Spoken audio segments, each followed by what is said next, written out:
नमस्कार। इस पर मौजूद हूँ बलिया जनपद के कलेक्टर परिसर में। आज यहाँ पर जस्टिस फॉर कुणाल तिवारी, कौन है कुणाल तिवारी और उसके जस्टिस के लिए क्यों मांग उठी है, और आज कितने दिनों से यहाँ पर जो लोग हैं, उनके परिवार के जो लोग हैं, पिताजी हैं, उनके भाई हैं और भी साथी लोग उनके सहयोग में आज कई दिनों से यहाँ पर धरने में बैठे हुए हैं। पूरा मामले को जानने की कोशिश करेंगे, क्या कुछ मामला है जिसको लेकर के आज यहाँ पर धरने पर आप लोग बैठे हुए हैं। सबसे पहले अपने परिचय बता दीजिए। मैं विशाल तिवारी, कुणाल तिवारी का बड़ा भाई। मैं घर मेरा बास्टी रोड बघौली है, गांव हाल मुकामा हरीपुर में हम लोग रहते हैं। आज कितने दिन हो गए धरने को लेकर के, कितने दिन से आप लोग यहाँ पर बैठे हुए हैं? भैया हमें यहाँ पे आज तीसरा दिन है हमारा। पिछले 3 दिन से हम लोग यहाँ दिन रात बैठे हुए हैं। क्या मामला है, क्या कुछ मांग है, क्या घटना हुई है, क्या कुछ हुआ है आपके साथ? भैया मेरा भाई, छोटा भाई 16 वर्ष का, 16 वर्ष में भी कुछ दिन कम ही था।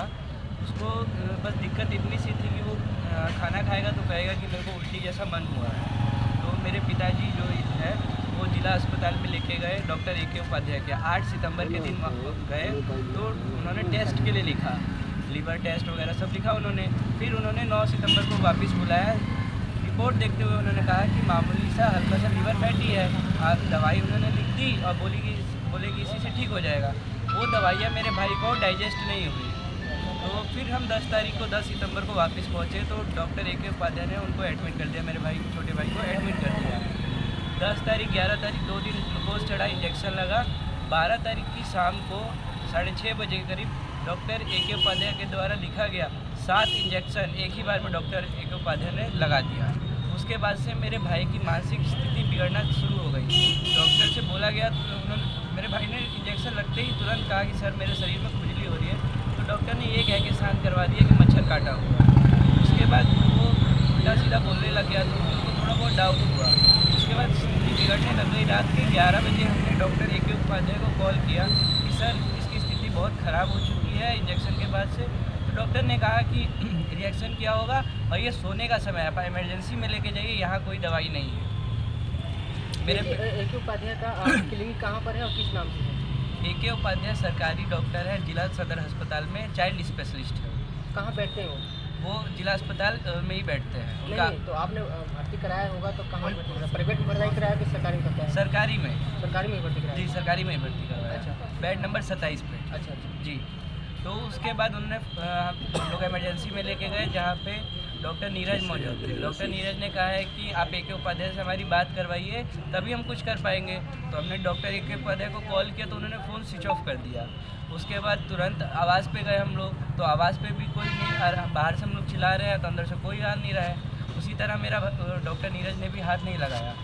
मेरा भाई उसी तरह तड़पता रहा, मुँह से झाग फेंकने लगा, हाथ पैर ऐंठने लगा। उसके बाद हम लोग चिल्लाने लगे, मेरे पिताजी, नाना, मम्मी सब चिल्लाने लगे। तो डॉक्टर ने कहा कि यहाँ से लेके जाइए। तो हमने पूछा कहाँ लेके जाए। 1:30 बजे तक ये सिलसिला चलता रहा। उसके बाद हम लोग BHU लेके गए, BHU रेफ़र उन्होंने कर दिया, BHU लेके गए। BHU में सुबह 7 बजे हम लोग पहुँचे तो BHU में एडमिट हुआ। मेरा भाई 30 घंटा BHU में तड़पता रहा। 30 घंटे में टोटल 1 इंजेक्शन और 1 पानी की बोतल चढ़ी है। और उसके बाद डॉक्टर को बुलाने जाए तो वहाँ के स्टाफ कहे कि डॉक्टर भी है नहीं, डॉक्टर इधर गए हैं उधर गए हैं। ICU की मांग करें कि उसकी तबीयत बिगड़ रही है तो हमसे एक ही बात कह रहे हैं किसी को मरने दीजिए तब आपको बेड दे देंगे। तो हम कैसे कहें कि आप दूसरे को मार दीजिए और हमको बेड दे दीजिए, ये भी तो सही नहीं है। उसके बाद जब एकदम स्थिति बिगड़ गई, 30 घंटे बाद 14 सितंबर 2 बजे तक वो एडमिट रहा BHU में।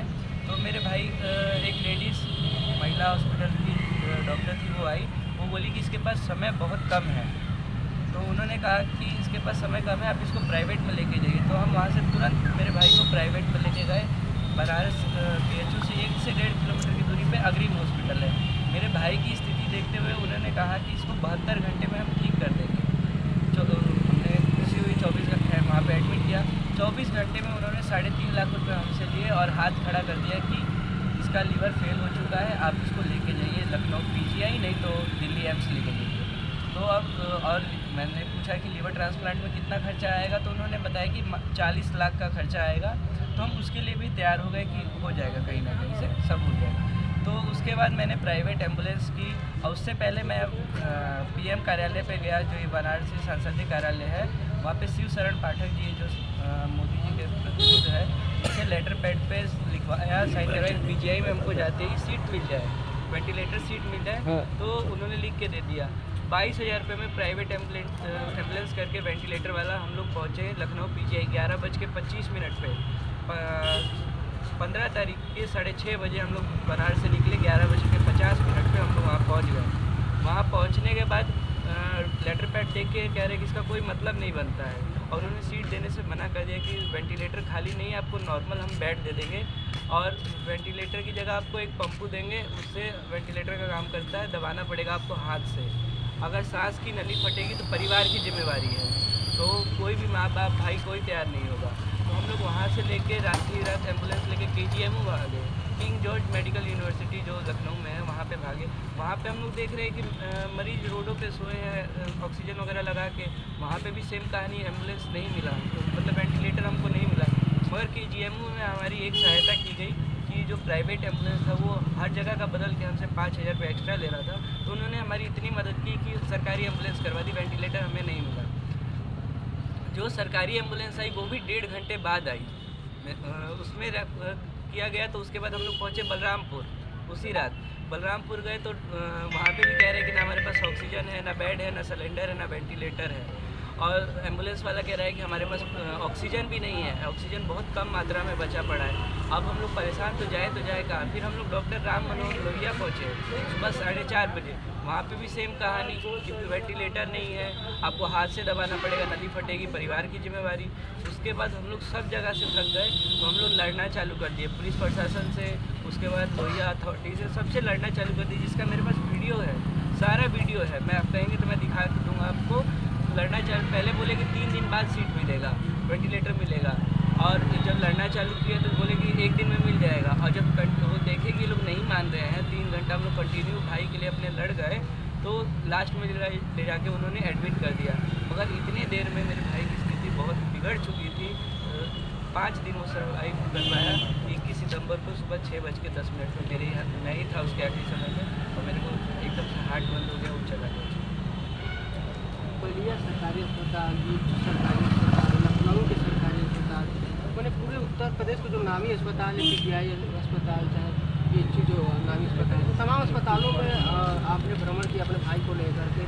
क्या व्यवस्था आपको दिखी, स्वास्थ्य व्यवस्था किस तरीके से काम कर रही है? सर, वहाँ पे व्यवस्था यही मिल रही है ना कि जो भी मरीज जा रहा है, पहले उसको तड़पा दे रहे हैं, 2-3 घंटा उसके परिजनों के अंदर डर पैदा कर दे रहे हैं, और धीरे से कोई मीडिएटर जाके उनसे पैसे की डिमांड करता है कि आप इतना पैसे का व्यवस्था कीजिए, एक बेड खाली है, मैं अरेंज करवा देता हूँ। ये यहाँ पे धांधली हो रही है।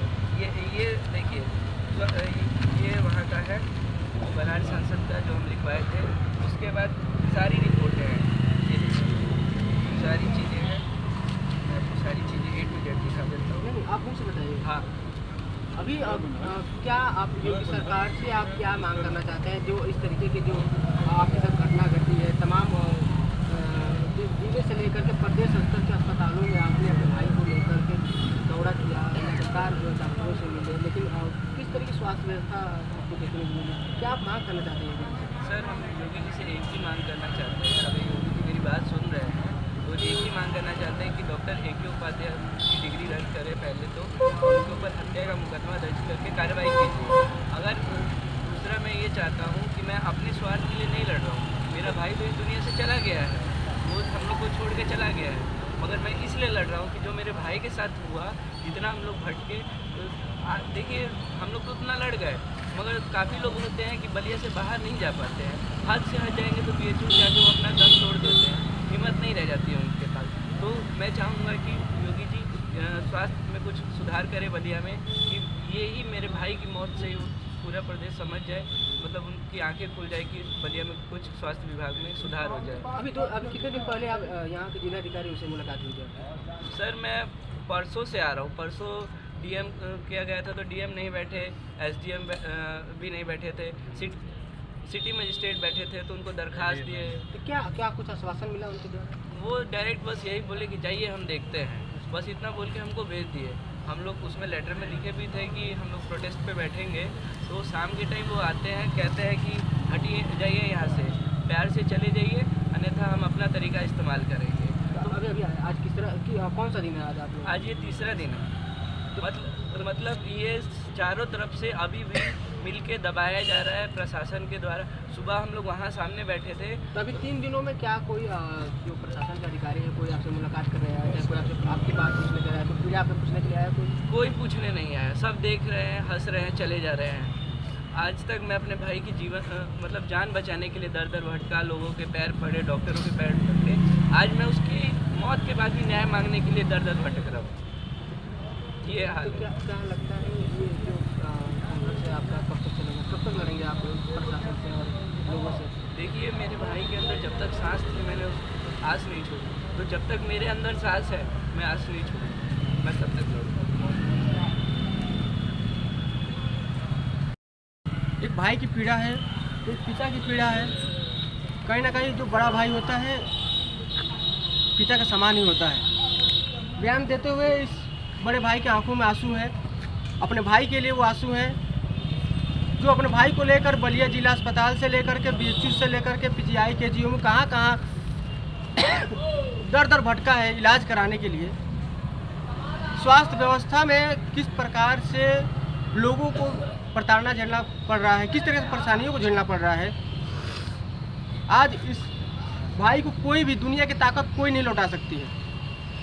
इस बड़े भाई को इसका छोटा भाई अब जीवन में कभी मिलेगा नहीं।